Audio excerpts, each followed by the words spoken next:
friends, welcome to Tamil Nadu Special. இன்னைக்கு ரொம்ப ஈஸியான ரெசிபியான வேர்க்கடலை லட்டு எப்படி பண்ணலாம்னு நான் சொல்ல போறேன். பட் அதுக்கு முன்னாடி இந்த வேர்க்கடலையில அவ்வளோ பெனிஃபிட்ஸ் இருக்கு. இது நிறைய பேருக்கு நமக்கு தெரியறதே இல்லை.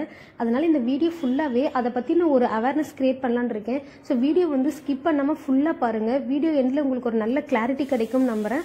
இப்போ லட்டு செய்ய தேவையான பொருள் என்னன்னு பார்த்துடலாம். 1 கப் அளவுக்கு நான் வறுக்காத வேர்க்கடலை எடுத்திருக்கேன். வேர்க்கடலை வந்து நல்லா ஃப்ரெஷ்ஷா புதுசா இருக்க வேர்க்கடலையை பார்த்து எடுத்துக்கோங்க.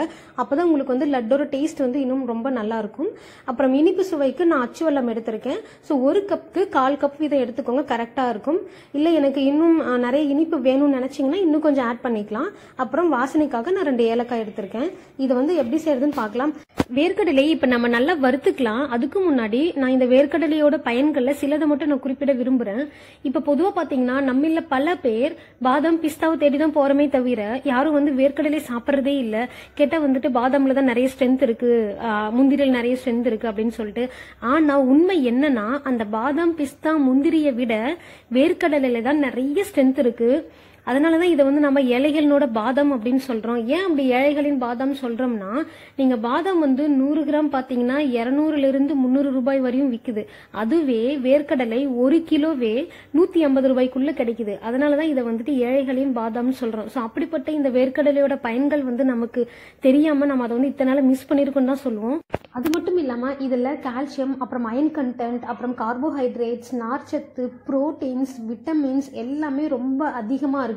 ஸோ யாரெல்லாம் வந்து எனக்கு ரொம்ப ஏர்ஃபால் ஆகுது, நான் ரொம்ப வீக்கா இருக்கேன், எனக்கு வந்து உடம்புல ஸ்ட்ரென்த் இல்லை நினைக்கிறவங்க தாராளமா இந்த வேர்க்கடலை சாப்பிடலாம். அவ்வளோ உடம்புக்கு நல்லது. ஸோ பாருங்க, இப்போ இது வந்து நம்ம நல்லா வறுத்துட்டோம்.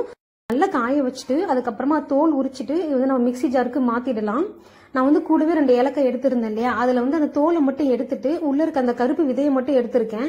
ஏன்னா தோல் வந்துட்டு ஒழுங்கா மையாது இல்லையா, சொல்ல கருப்பு விதையை மட்டும் நான் எடுத்துக்கிட்டேன். பாருங்க, இந்த மாதிரி கொஞ்சம் முக்காவாசி மையற அளவுக்கு நம்ம அரைச்சிக்கலாம். இப்போ இதுக்கு தேவையான வெல்லம் ஆட் பண்ணிட்டு இதையும் நம்ம நல்லா மிக்ஸ் பண்ணிக்கலாம். இதோட பதம் எப்படி இருக்கணும்னா, நம்ம மாவு வந்து கையில பிடிக்கிறப்போ கரெக்டா லட்டு பதத்துல ஒன்னா பிரியாம வரணும். அதுதான் கரெக்டான பதம். அப்படி இல்ல கொஞ்சம் பிரியிற மாதிரி இருந்ததுன்னா நீங்க நெய் ஆட் பண்ணிட்டு கூட உருண்டை பிடிக்கலாம், கரெக்டா இருக்கும் உங்களுக்கு. நிறைய பேர் இதை அவாய்ட் பண்றதுக்கு மெயின் ரீசன், நான் வந்து வேர்க்கடலை சாப்பிட்டா எனக்கு கொலஸ்ட்ரால் அதிகமாயிடும் அப்படிங்கிற ஒரு கருத்து நிறைய பேர்கிட்ட இருக்கு. இது முற்றிலும் தவறு. ஏன்னா வேர்க்கடலையில நல்ல கொழுப்பு மட்டும்தான் இருக்கே தவிர கெட்ட கொழுப்பு இல்லவே இல்லை. இதை நம்ம வந்து ஒரு குறிப்பிட்ட இடைவெளியில சாப்பிட்டுட்டே வந்தோம்னா நம்ம உடம்புல இருக்கக்கூடிய தேவையற்ற கொழுப்பு எல்லாமே வந்து நல்ல கொழுப்பா மாற்றக்கூடிய அளவுக்கு இதுல ஸ்ட்ரென்த் இருக்கு. ஸோ ப்ளீஸ் யாரும் வந்துட்டு தப்பா நினைச்சுக்கிட்டு சாப்பிடாம இருக்க வேண்டாம். இதுல இன்னொரு முக்கியமான வந்து ஒரு கண்டென்ட் இருக்கு. அது என்னன்னா, இதை வந்து கர்ப்பிணிகள் கண்டிப்பா டெய்லியும் சாப்பிடணும். அதாவது டாக்டரே வந்து நமக்கு சஜஸ்ட் பண்ணுவாங்க, டெய்லி அட்லீஸ்ட் ஒரு கடலை மிட்டாயாவது சாப்பிடுங்க அப்படின்னு. ஸோ அது மட்டும் இல்லாம கர்ப்பிணிகள், அப்புறம் தாய்மைக்காக வெயிட் பண்ணிட்டு இருக்கவங்க, அப்புறம் 30 வயதை கடந்த பெண்கள், அப்புறம் இளவயது பெண்கள் எல்லாருமே வந்து இந்த கடலை மிட்டாய் அல்லது இந்த வேர்க்கடலையில செய்த எந்த ஒரு ரெசிபியா இருந்தாலும் கண்டிப்பா சாப்பிடுங்க. ஏன்னா இதுல வந்து ஃபோலிக் ஆசிட் ரொம்ப அதிகமா இருக்கு. ஸோ இதனால வந்து நம்ம உடம்புல வந்து நிறைய வளர்ச்சிதை மாற்றங்கள், அப்புறம் நிறைய நல்ல விஷயங்கள் நடக்குது. அப்புறம் யாரெல்லாம் வந்து குழந்தை இல்லாம வெயிட் பண்ணிட்டு இருக்காங்களோ அவங்க வந்து இது டெய்லி சாப்பிட்டோம்னா அவங்க உடம்புல அந்த ஃபோலிக் ஆசிட் கண்டென்ட் அதிகமாகி குழந்தைக்கு உருவாகிறதுக்கான நிறைய வாய்ப்பு இருக்கு. ஸோ ப்ளீஸ் அவாய்ட் பண்ணாம சாப்பிடுங்க. இன்னொரு முக்கியமான விஷயம், யாருக்கெல்லாம் நான்வெஜ் பிடிக்காதோ அவங்க தாராளமா வேர்க்கடலையை சாப்பிடலாம். ஏன்னா அதுல இருக்கக்கூடிய புரோட்டீன்ஸ் வந்து அதுக்கு ஈக்குவலா நமக்கு வேர்க்கடலையில இருக்கு.